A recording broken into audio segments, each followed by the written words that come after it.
టీవీలో మీ personal and business promotions కోసం కింది నెంబర్కి కాంటాక్ట్ చేయండి. యాంకర్స్ డ్రెస్ కటసి sari house, OU colony, Shaikpet, Hyderabad. Suman TV ప్రేక్షకులకి నమస్తే. 100 ఆలయం సనాతన వైభవానికి స్వాగతం. Sponsored by Sharma gold company. ఈరోజు నేను నడిబొడ్డున అంటే సిటీ నడిబొడ్డునున్న ఒక గొప్ప మందిర్కి వచ్చిన అనమాట. ఇదే దత్తాత్రేయ మందిర్, దత్తాత్రేయ నగర్లో ఉంది. ఇది సీతారాంబాగ్ ఆసిర్ నగర్ కిందికి వస్తుంది. మీరు ఒకవేళ ఈ గుడికి రావాలనుకుంటే గూగుల్ మ్యాప్స్లో దత్తాత్రేయ మందిర్, దత్తాత్రేయ పహాడ్ అని వస్తుంది. కింద సీతారాంబాగ్ అని కొట్టంగానే మీకు లొకేషన్ కరెక్ట్గా కనిపిస్తుంది. సో ఈ గుడికి రావాలి అనుకుంటే మాత్రం ఈ విధంగా మీరు గూగుల్ మ్యాప్స్ ఓపెన్ చేసేసి అందులో టైప్ చేసి చూడుండ్రి.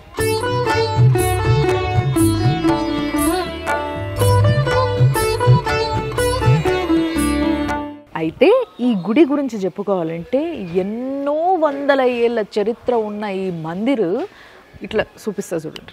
అగో అట్లా గుట్ట మీద ఉంటుంది అన్నట్టు. సో మొత్తం గుట్ట మీద ఎంత పచ్చని చెట్ల మధ్యలో దత్తాత్రేయ స్వామి స్వయంగా వెలిసిండు అనమాట. దత్తాత్రేయ స్వామి అంటే మీ అందరికీ తెలుసు కదా, గురువు యొక్క గొప్పతనం ఏంది, అసలు ఇక్కడ ఎందుకు ఆయన వెలిసిండు చూసారు కదా. చుట్టుముట్టు ఇల్లులే, ఎక్కడ గ్యాప్ లేకుండా ఆ ఇళ్ళ మధ్యలో నుంచి ఇట్లా సన్నగా మెట్లదారు ఉన్నది. చాలా మంది మొక్కులు మొక్కుని ఈ మెట్లదారు మీకెళ్ళి నడుచుకుంటూ పోయేటప్పుడు ఇట్లా కుంకుమ బొట్లు, గంధం బొట్లు, పసుపు బొట్లు పెట్టుకుంటూ పోతారంట. ఈడొక గుండు ఉంటుంది, దీనికి కూడా మంచిగా పుదిస్తారు. పసుపు, కుంకుమ, గంధం అన్ని రుద్ది ఇక్కడ నుంచి మొక్కుని మెట్లు ఎక్కడం మొదలు పెడతారు. సో మొక్కుకున్న మొక్కు తీర్చిన ప్రతి ఒక్కరు వచ్చి ఈడ బొట్లు పెట్టుకుంటా మోకాల మీద ఎక్కుడు, కాళ్ళ మీద ఎక్కుడు. అసలు 250 మెట్లు ఉన్నాయి. దత్తాత్రేయ స్వామిని పూజించేటందుకు ఎక్కడెక్కడికో పోతుంటారు కదా, ఈడికి రండ్రి. స్వయంభూ దత్తాత్రేయ స్వామిని మనసారా మొక్కుకోవచ్చు. పండి శుద్ధమిక. జయ జయ జయ గురుదేవా, జయ జయ శ్రీత బాంధవ, జయ బ్రహ్మాచ్యుత శంకర దేవ, శ్రీ గురుదత్త నమోస్తుతే, శ్రీ గురుదత్త నమోస్తుతే. ఒక దట్టమైన అడవిలో నడుస్తున్న ఫీలింగ్ వస్తుంది తెలుసా నాకైతే నిజంగా. కానీ అసలు ఫుల్ సిటీ మధ్యలో ఇట్లా సన్నగా మెట్లు. ఇంకో ఈడ నాగదేవత ఉంది. ఈ చుట్టుపక్కల ఉన్న ఇల్లోళ్ళు ప్రతి ఒక్కరు నాకు తెలిసి నాగదేవతను చూసి ఉంటారు. ఎందుకంటే ఆమెడ తిరుగుతూ ఉంటుందట ఇక్కడ. అందుకోసమే నాగదేవతకి పూజలు బాగా చేస్తారు. మనం కూడా మొక్కుతాం.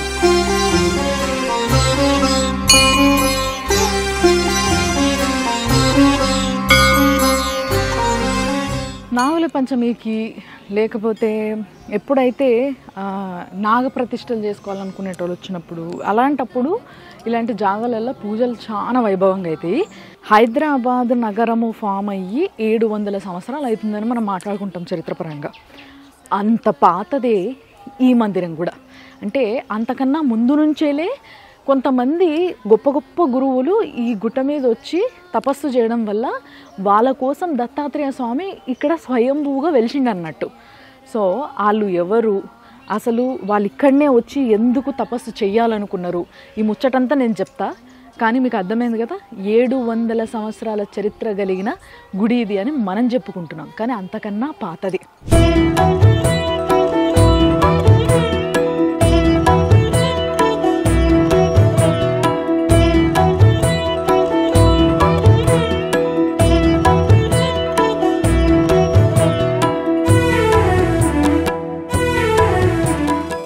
మొత్తము తెప్పలుగా ఇట్లా జిబ్బు పెరిగిపోయింది అన్నట్టు.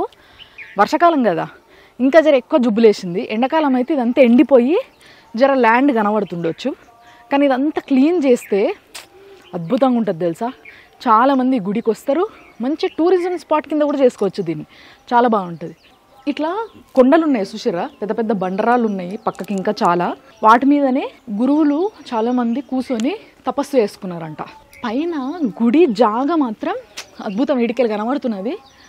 మొత్తం పూల చెట్లు పెంచిర్రు. దత్తాత్రేయ స్వామిని మనం అందరము దర్శించుకోవాలనుకుంటే మనము ఎక్కువ శాతం పోయేది గాన్గాపూర్, లేకపోతే కుర్వాపురం తెలుసు కదా మీకు, కర్ణాటక తెలంగాణ బార్డర్లు ఉంటుంది అది, లేకపోతే పిఠాపురంలో ఉన్న శ్రీపాద వల్లభుడు.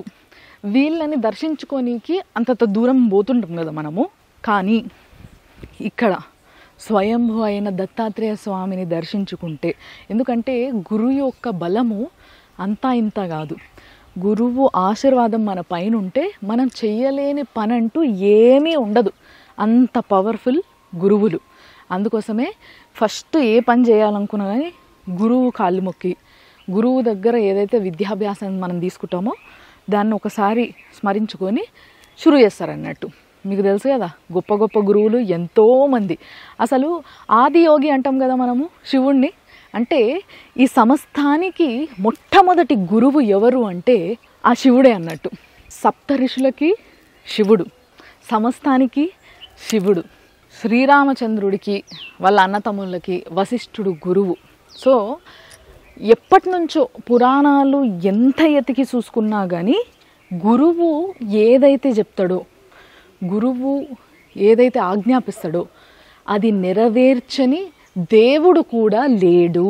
అంటే గురువు గొప్పతనం ఎంత గొప్పనో ఈయనే అర్థమైపోతుంది. ఇప్పుడు కొన్ని మెట్లెక్కిన తర్వాత ఇక్కడ కూడా పాము తిరుగుతుందంట, పుట్ట ఉంది. ఆ పుట్ట మీదకి వెళ్ళి కొంచెం చిన్న కన్స్ట్రక్షన్ లాగా చేసిర్రు, చూపిస్తారండి.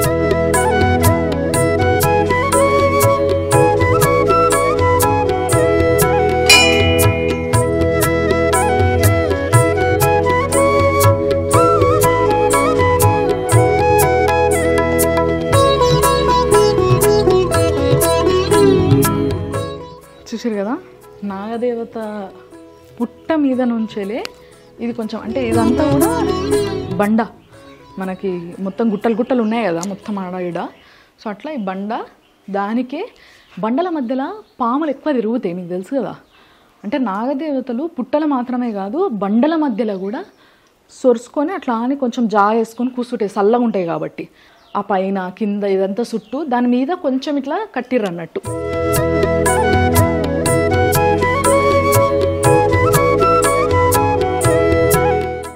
ఇప్పుడు ఒక 70% ఎక్కినాం అన్నట్టు. ఇక జర మెట్లు ఎట్లున్నాయంటే కొంచెం ఇట్లా అడ్డదిడ్డంగా ఇట్లు ఉన్నాయి అన్నట్టు. ఇప్పుడు మెట్లు ఇక్కడ నుంచి వెళ్ళి ఒక్కటి బాగా జాగ్రత్త ఉండాలి ఏంటంటే బొంత పురుగులు ఉన్నాయి బాగా. చెట్లు ఉన్నాయి కదా, బొంత పురుగులు ఉంటాయి.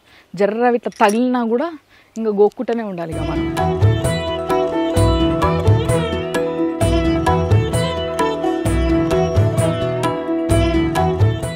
శంకుపూల చెట్టు ఉంది ఇడ. మనం ఇంట్లల్లో చాలా పెంచుకుంటున్నాం కదా ఈ మధ్య.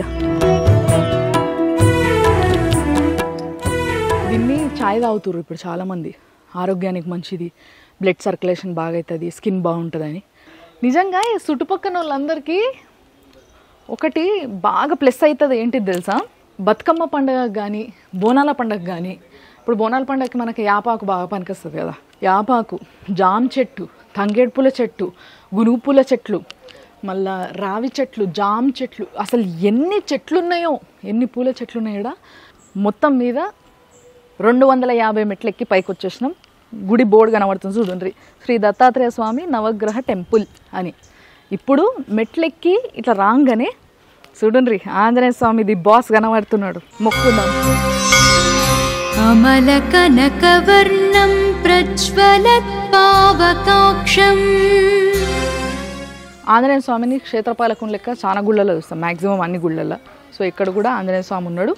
ఈడెల్లవాడు చూస్తే దత్తాత్రేయ స్వామి ఇట్లా కళ కనబడుతున్నాడు. అసలు మామూలుగా లేదు దత్తాత్రేయ స్వామి విగ్రహము. ఆ విగ్రహం చూస్తేనే అర్థమైపోతుంది ఎంత పాత గుడి ఇది అనేది. అయితే ఫస్ట్ లోపల పోవడానికన్నా ముందు ఇట్లా ఒక ప్రదక్షిణ వేసేసి లోపల పోదాము, కొన్ని ముచ్చట్లు చెప్పుకుందాం పార్.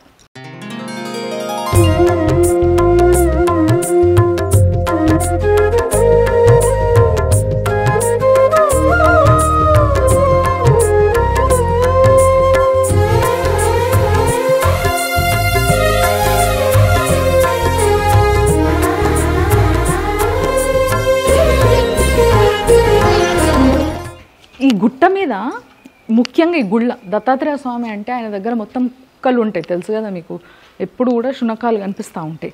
సో ఇదంతా కూడా ఇదంతా కుక్కలు మంచిగా చల్లగా వండుకుంటాయంట. ఎప్పుడు చుట్టూ తిరిగేటందుకు, అంటే ప్రదక్షిణ చేసేటందుకు గుడి చుట్టూ కూడా మంచిగా జాగిడ్చిర్రు. ఇంకొకటి ఏంటి అంటే ప్రతి గుడికి ఒక స్పెషాలిటీ ఉంటుంది, మనం చెప్పుకుంటాం.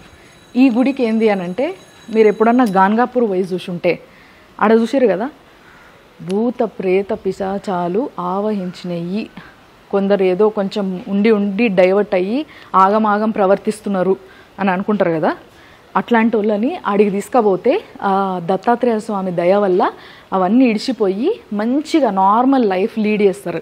మీకు అందరూ తెలుసు కదా, అదే స్పెషాలిటీ ఈ గుడికి కూడా ఉందన్నమాట. అందుకోసమే దత్తాత్రేయ స్వామి గుడిలో అక్కడైతే అమావాస్య రోజు కాలువెట్టేటందుకు జాగుండదు అసలు. అలాంటి ఒక గొప్ప గుడే ఈ దత్తాత్రేయ స్వామి గుడి. దత్తాత్రేయ పహాడ్ మీద ఉంది. ఇప్పుడు లోపల పోయి ఆ స్వామిని కల్లారా చూసుకొని మంచి మొక్కుందాము, గురువు విశిష్టత ఏందో చెప్పుకుందాం పని.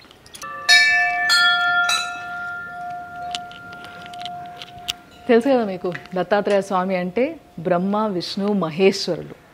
మామూలుగా ఆ ముగ్గురులో ఏ ఒక్కరిని మొక్కినా కూడా అసలు ఇంకా సర్వం మనకు అన్నీ ఏమైతే బాధలు ఉన్నాయో అన్నీ కోల్పోయి సంతోషాలను సొంతం చేసుకుంటాం. అలాంటిది దత్తాత్రేయ స్వామి అంటే ముగ్గురు త్రిమూర్తులు కలిసి ఉన్న ఒక గురువు.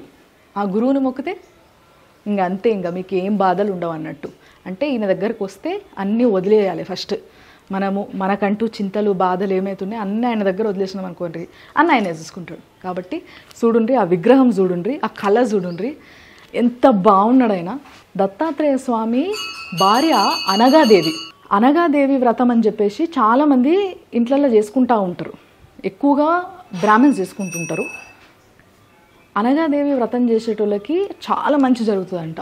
చాలా గొప్ప వ్రతం అది. అంటే దత్తాత్రేయ స్వామికి భార్య అనగాదేవి అని అంటే వీళ్ళు త్రిమూర్తులు కదా, అంటే త్రిశక్తులు కలిస్తే అనగాదేవత అన్నట్టు. వీళ్ళిద్దరికీ కలిపి పూజ చేస్తే ఎట్లుంటుంది, అదే అల శక్తి.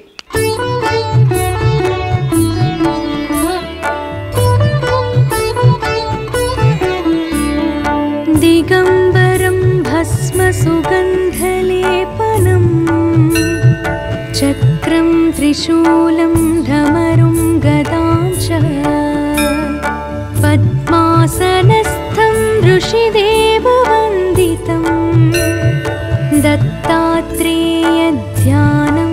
ఏకభక్తాయ నమః ద్వినేత్రాయ నమః త్రినేత్రాయ నమః ద్విభుజాయ నమః షడ్భుజాయ నమః అక్షయమాలినే నమః కమండలధారిణే నమః. మూలాధారే వారిజ పద్మే సచతుష్కే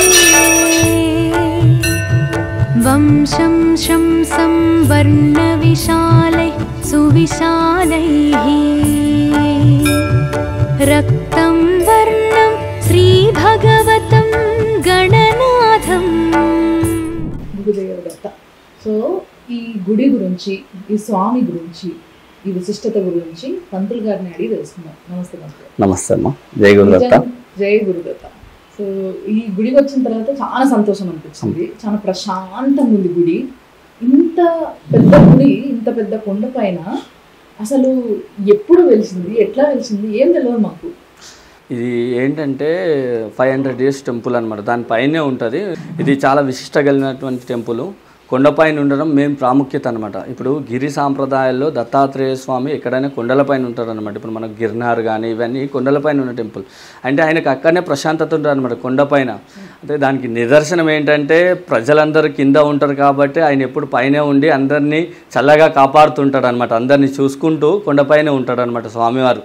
నిదర్శనం కూడా మనదే భాగ్యనగరంలో కూడా కొండపైన ఉండడం ప్రాముఖ్యత అనమాట. మన తెలంగాణలో ఇక్కడ లేనటువంటి టెంపుల్ కొండపైన. భాగ్యనగరంలో ఒక దత్తాత్రేయ స్వామికి మాత్రమే ఒక గుడి డెడికేటెడ్ అసలు లేదు, ఎక్కడ లేదు. ఇదే మన టెంపుల్ అనమాట, దత్తాత్రేయ స్వామి టెంపుల్. స్వయంభూ దత్తాత్రేయ స్వామి. ఎట్లా స్వయంభూ, ఎందుకు వచ్చింది స్వామి ఇక్కడికి? ఇక్కడ ఏంటంటే అంతకు ముందు సందే ఉంటే గురువులు అంతకు ముందే ఉందని వాళ్ళకి చెప్తే వాళ్ళు వచ్చి ఇక్కడ చూస్తే స్వామివారు ఉన్నాడు అనమాట. ఒక చెట్టు ఉంటుండే ఇక్కడ స్వామివారు, ఆ కొండపైనే ఉన్నాడు అనమాట ఒక చెట్టు కింద. అయితే వాళ్ళు ఏం చేశారంటే కొన్ని సంవత్సరాలు అట్లనే తపస్సు చేసిన తర్వాత కొన్ని సంవత్సరాలకి నిదర్శనంగా ఇక్కడ లోకల్ ఒక ఆయన ఉంటాడు అనమాట. ఆయనకు సంతానం ఉండదు అనమాట. సంతానం లేకపోతే ఆయనకు సంతానం కలిగితే స్వామివారికి మీ టెంపుల్ కట్టిస్తాను మొక్కితే ఆయనకు 11 మంది సంతానం అవుతారనమాట. అందుకు ఆయన ఈ టెంపుల్ కట్టించాడు అనమాట. చూసారా ఎంత గొప్ప చరిత్రను, అంత పాత చరిత్ర, ఇంత గొప్ప మందిరం ఇది. నిజంగా మరి స్వామికి ఎప్పుడెప్పుడు వేడుకలు జరుగుతాయి? అయితే స్వామివారి వేడుకలు ఏంటంటే స్వామివారు గురువు కాబట్టి గురువారం ఎక్కువ అనమాట. గురువారం రోజు స్వామివారు కొలుసుకుంటే ఏంటంటే గురు దోషాలు ఉన్నా కానీ ఇంకా ఎటువంటి దోషాలున్నా తొలగిపోతాయి అనమాట. కాబట్టి ఆ గురువారం రోజు స్వామివారి వారం అనమాట. ఆ రోజు పొద్దున స్వామివారికి అభిషేకం ఉంటుంది, 7 గంటలకు హారతి ఉంటుంది, మళ్ళీ మధ్యాహ్నం 12ంటికి మహానైవేద్యం ఉంటుంది, అన్నదాన కార్యక్రమం ఉంటుంది, హారతి ఉంటుంది అనమాట. సాయంత్రం మళ్ళీ 7ంటికి హారతి అనమాట. పండగలప్పుడు వచ్చేసి మనం గురు పౌర్ణమి స్వామివారు ఆది గురువు కాబట్టి దత్తాత్రేయ స్వామిని గురువు కాబట్టి ఆయన గురు పౌర్ణమి చేస్తాము. ఆ రోజు పొద్దున 5ంటికి అభిషేకం ఉంటుంది, 7ంటికి హారతి ఉంటుంది, మహారతి అనమాట. అన్ని హారతులు ఇస్తామన్నమాట ఆ రోజు స్వామివారికి. 10ంటికి భజన కార్యక్రమాలు స్టార్ట్ అవుతాయి, మళ్ళా 12ంటికి అన్నదాన కార్యక్రమం ఉంటుంది. ఆ రోజు మొత్తం నైట్ వరకు అన్నదాన కార్యక్రమాలు జరుగుతాయి అన్నమాట. మళ్ళా 6ంటికి మహారతి, 7ంటికి పల్లకి సేవ జరుగుతుంది అనమాట. ఇట్లా గురువారాలు గురు పౌర్ణమి నాడు మాత్రం వేడుకలు జరుగుతాయి. వేరే పండుగలకి మామూలుగా నార్మల్ అనమాట స్వామివారు.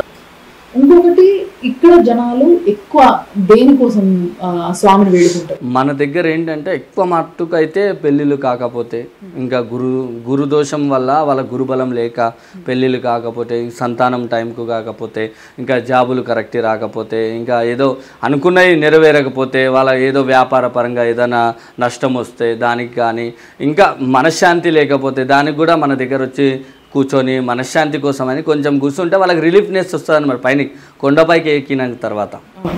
అట్లా నిజంగా చాలా బాగుంది గుడికి. మీరు ఎన్ని సంవత్సరాల నుంచి సేవ చేస్తున్నారు ఇక్కడ? నేను ఒక 11 సంవత్సరాలు అయిపోయిందమ్మా సేవ చేసి. అంటే మీరు తరతరాలుగా మీ ఫ్యామిలీ? తరతరాలనేం లేదు. ఇప్పుడు మా గురువుగారు అవధూతగిరి మహారాజ్ గారు నడిపిస్తున్నారు అనమాట ఈ టెంపుల్. శ్రీ దత్తగిరి మహారాజ్ పీఠం బర్దీపూర్ వారి ఆధ్వర్యంలో నడుస్తుంది. ఇది ఇప్పుడు ఇంత సిటీలు ఉన్నా కానీ మొత్తం జుబ్బు చెట్లతోని గుట్టలతో నిండిపోయింది. మధ్యలో నాగదేవత కూడా సెపరేట్ గా మందిరం కట్టారు కదా. మరి ఇక్కడ పాములు కనబడితే నాగదేవత గుర్తుంటుందా? ఉంటాయి, కానీ ఏంటంటే మన ముందరికైతే రావవి. స్వామివారి ఆశీర్వాదంతో ఇప్పటి వరకు అయితే ఎవ్వరికి ఏమనలేవు, ఎక్కడ ఏం జరగదన్న అనర్థాలు ఏమి ఉండవు అనమాట. పైన ఎటు వచ్చినా ఇప్పుడు మన దగ్గర శునకాలు ఉంటాయి స్వామివారి, ఎందుకంటే ఆయన దగ్గర ఎప్పుడూ శునకాలు కంపల్సరీ, ఎవ్వరికి ఏమన్నాయి అనమాట, ఉంటాయి అంతే స్వామివారి ఆశీర్వాదం. నిజంగా మనతో సహా అవన్నిటికీ కూడా సమాన హక్కు ఉంటుంది దేవుడి దగ్గర ఉండేటందుకు. ఎందుకంటే ఆయనకి మనం అంతా జీవులం అంతే. ఆయన పుట్టించిన జీవులం తప్పితే కుక్కలము మనుషులు అని పెద్ద ఏం స్పెషాలిటీ ఆయనకు ఉండదు, మనం అనుకుంటాం అట్లా అంతే. చాలా సంతోషం గురుగారు.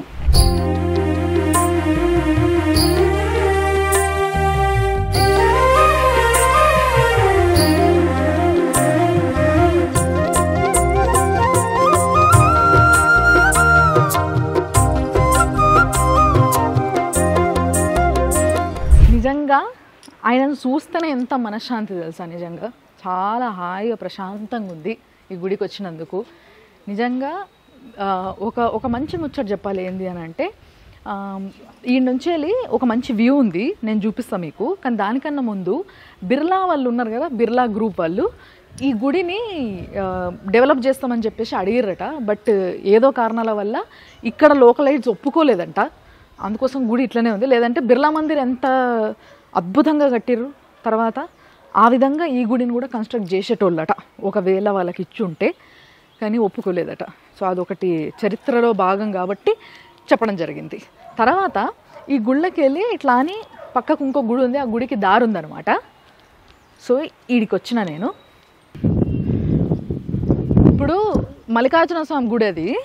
ఆ గుడిలో స్వామికి అలంకారం జరుగుతుంది. అంతలోపు మీకు సిటీ చూపిస్తా, ఎంత బాగుంది తెలుసా ఇక్కడికి వ్యూ.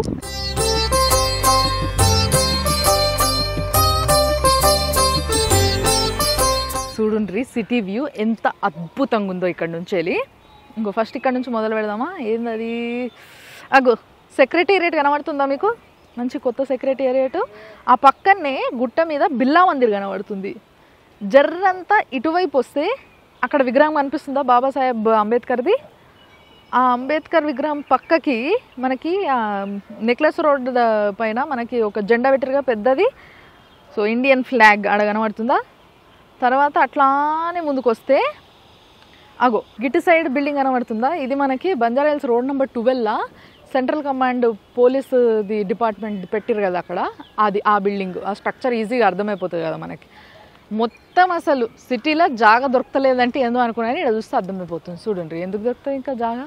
మొత్తం మీద సిటీ మధ్యలో గుట్ట మీద ఇట్లా మంచి ఒక పాయింట్, వ్యూ పాయింట్లో నుంచొని చూస్తే ఇట్లా ఇంత అద్భుతంగా కనిపిస్తుంది సిటీ. అసలు జాగానే లేదు ఎక్కడ. ఆడ కొంచెం చెట్లు కనబడుతుంది చూసిండ్రా, అదంతా కూడా అటు మనకి ఈ పార్క్ ఉంది కదా మనకి, కేబీఆర్ పార్క్, అవి అక్కడ చెట్లు కనబడుతున్నాయి. అదంతా మొత్తం అసలు ఎక్కడ దాకా కనబడుతుంది చూసారా. మణికొండ అవన్నీ కనబడుతున్నాయి ఆ బిల్డింగ్లో, పెద్ద పెద్ద ల్యాంకో హిల్స్ అవన్నీ కనబడుతున్నాయి ఆడ.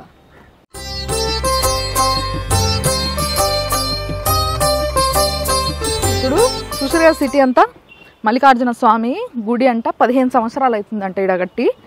అంటే మెయిన్ స్వయంభూ పాతది దత్తాత్రేయ స్వామిదే. ఆ గుడికి ఇప్పుడు పోతున్నాం ప్రాండ్రి. అద్భుతంగా అలంకరణ పూర్తి చేసుకొని మల్లికార్జున స్వామి మొక్కుందాం పాండ్రి. మనం తెలంగాణలో మల్లికార్జున స్వామిని మల్లన్న అంటాం కదా, ఆయననే శివుడు. ఇగో ఇక్కడ నందీశ్వరుడు ఉన్నాడు. ఫస్ట్ ఆయన పర్మిషన్ తీసుకోవాలన్నమాట. తర్వాత చూడండి, ఇందాక మనం వచ్చేటప్పుడు శంకుపూలు చూపించినాయి కదా ఆడ దారిలో, ఆ శంకుపూలు బాగా ఎక్కుతాయి శివునికి అమ్మవారికి, అందుకే అవే తెచ్చి పూజ చేస్తారు.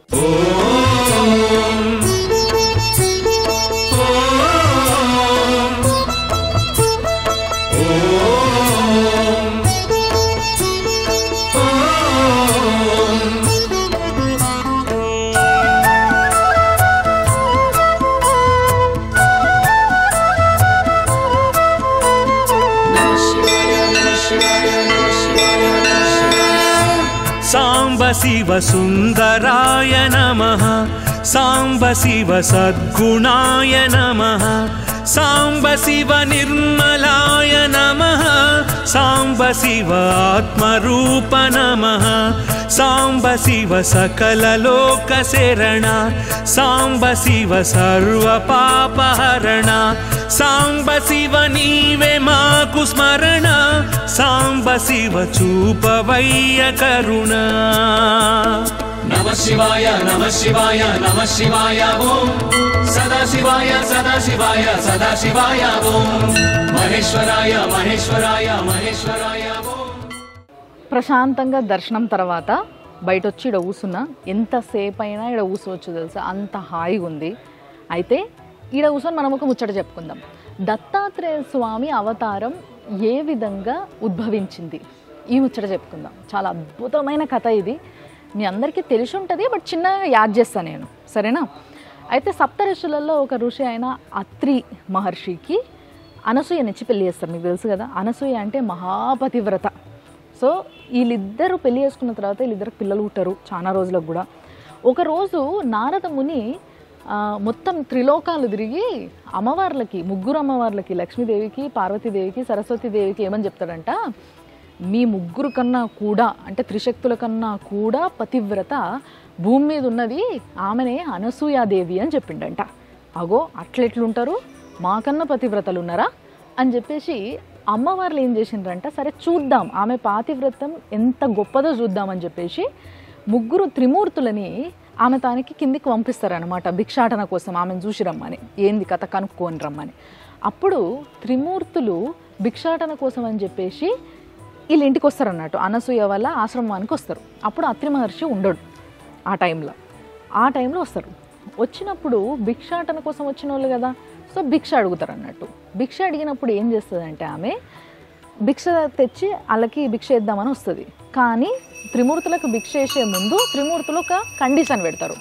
ఏమని అంటే, మేము భిక్షని భుజించాలంటే వంటి మీద నూలు పోగు కూడా లేకుండా నువ్వు మాకు వడ్డించాలి, అట్లయితేనే మేము భుజిస్తాం, అది మా ఆచారం అని చెప్తారు.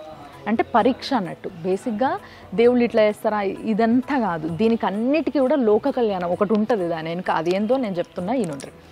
సో దీని తర్వాత ఏమవుతుంది అని అంటే, ఆమె మహాపతివ్రత కదా, ఆమె పాతివ్రత్యాన్ని ఒక్కసారి అట్లా కళ్ళు మూసుకొని, అసలు వచ్చిన వాళ్ళు ఎవరు, ఇట్లా ఎందుకు అడుగుతురు నన్ను అని ఒకసారి ఆమె కళ్ళు మూసుకొని అది మొత్తం మెమరైజ్ చేయడానికి చూస్తుంది అన్నట్టు. అప్పుడు ఆమెకు తెలుస్తుంది ఏంటంటే, వచ్చిన ముగ్గురు త్రిమూర్తులు అని తెలుస్తుంది. అంటే శివుడు బ్రహ్మ విష్ణుమూర్తే వచ్చిండ్రు స్వయాన నా ఇంటికి భిక్షాటన కోసము అని తెలుస్తుంది. ఇప్పుడు త్రిమూర్తులే వచ్చిండ్రని తెలిసిన తర్వాత భిక్ష చేయకుంటే ఎట్లా పంపిస్తుంది? అందుకోసమే ఆమె పాతివ్రత్యానికి ఆమె శక్తిని మొత్తం వాడి వాళ్ళ ముగ్గురు మీద నీళ్లు జల్లి వాళ్ళ ముగ్గురిని సంటి పిల్లల్లాగా చేసేసి వాళ్ళ ముగ్గురికి ఆమె చనుపాలు అందిస్తుంది. అట్లా అందించినందుకు ఇప్పుడు చనుపాలు తాగినామంటే ఆ కడుపున పుట్టకున్నా ఆమె తల్లితో సమానమే కదా, అట్లా అన్నట్టు. అంటే దత్తావతారం, దత్త అంటే ఆయనని ఆయన మొత్తం ఒకరికి దానం ఇచ్చుకోవడం అని అర్థం. అందుకోసమే ఆయన పేరు దత్తాత్రేయ. అంటే ఎవరి కడుపున ఫిజికల్గా బయాలజికల్గా పుట్టలేదు, కానీ ఆయన నేను మీ కొడుకుని అని అత్రి మహర్షికి అనసూయ దేవతకి వాళ్ళిద్దరికీ కూడా ఆయన దత్తం చేసుకున్నాడు అని అంటారు. అంటే ఆయన దానం చేసుకున్నాడు అని అర్థం. అట్లా పుట్టిందే దత్తాత్రేయ స్వామి అవతారం. అందుకోసమే ఒక్క శరీరానికి 3 తలలు ఉంటాయి, బ్రహ్మ విష్ణు మహేశ్వరులు. అది ఈ కథకున్న గొప్పతనం. అయితే దత్తాత్రేయ స్వామి పుట్టిన తర్వాత చాలా మార్పులు జరిగినాయి. అంటే ప్రతీదీ ఏ విధంగా జరగాలి, ఒక పూజ కానీ ఒక సిస్టమ్ అనేది మన ఏదైతే హిందూ ధర్మానికి ఉందో అదంతా కూడా దత్తాత్రేయ స్వామి చేతుల మీదనే జరిగింది. ఎంతోమంది ఋషులకి ఎంతోమంది జనులకి ఆయన గురువు, అంత పెద్ద గురువు, అంత గొప్ప గురువు. అందుకోసమే గురు ఆజ్ఞతో పాటు గురు కృప మన పైన ఉంటే మనం ఏదైనా సాధించగలుగుతాం, అదన్నట్టు సంగతి.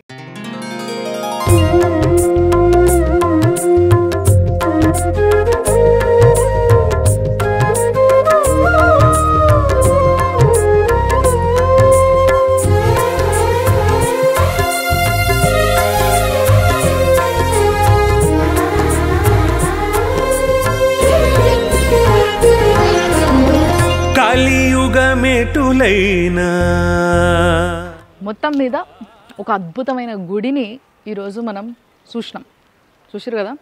అయితే ఈ గుడి ప్రాంగణం అంటే ఈ గుడి ఏదైతే కొండ ఉందో ఇదంతా ఇంతకుముందు ఒక 18 ఎకరాల దాకా ఉంటుండేనంట. ఇప్పుడు మొత్తం తవ్వంగా 10 ఎకరాలు పోయి ఓన్లీ 8 ఎకరాలు మాత్రమే మిగిలిందనమాట. అది ఈ 8 ఎకరాల జాగల సిద్ధేశ్వర మహారాజ్ అని ఓ మహారాజు ఉండేనంట. ఈ గుడికి ఆ లోపల ఉన్న దత్తాత్రేయ స్వామికి 60 ఏండ్లు కంటిన్యూస్గా సేవ చేసిండు. ఆయననే ఇక్కడ సమాధి అయ్యిండు. అగో అదే ఆ సమాధి. గుడికి పక్కనే గుడి జాగల్నే, అది కూడా అంటే దత్తాత్రేయ స్వామి జాగ అన్నట్టు. ఇది గుడి జాగ అంటే దత్తాత్రేయ స్వామి జాగల ఆయన సమాధి ఉండడం ఎంత అదృష్టమో, ఆయన సమాధి మీద శివలింగం ఉండడం ఆయన ఎంత పుణ్యాత్ముడో ఇక్కడనే అర్థమైపోతుంది. సో ఆయన కూడా ఒక గురువు అన్నట్టు.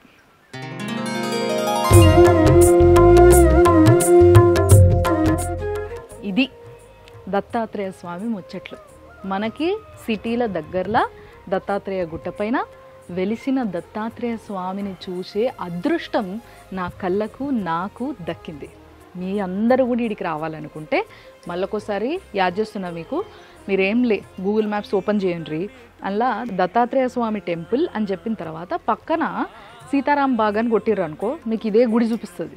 ఇడికి డైరెక్ట్ వచ్చేసేయచ్చు అన్నట్టు మ్యాప్ పెట్టుకొని. ఇది ఈ వారం 100 ఏళ్ల ఆలయం సనాతన వైభవం, sponsored by Sharma gold company. చూస్తూనే ఉండండి సుమన్ టీవీలో. యాంకర్స్ డ్రెస్ కటసి sari house, OU colony, Shaikpet, Hyderabad.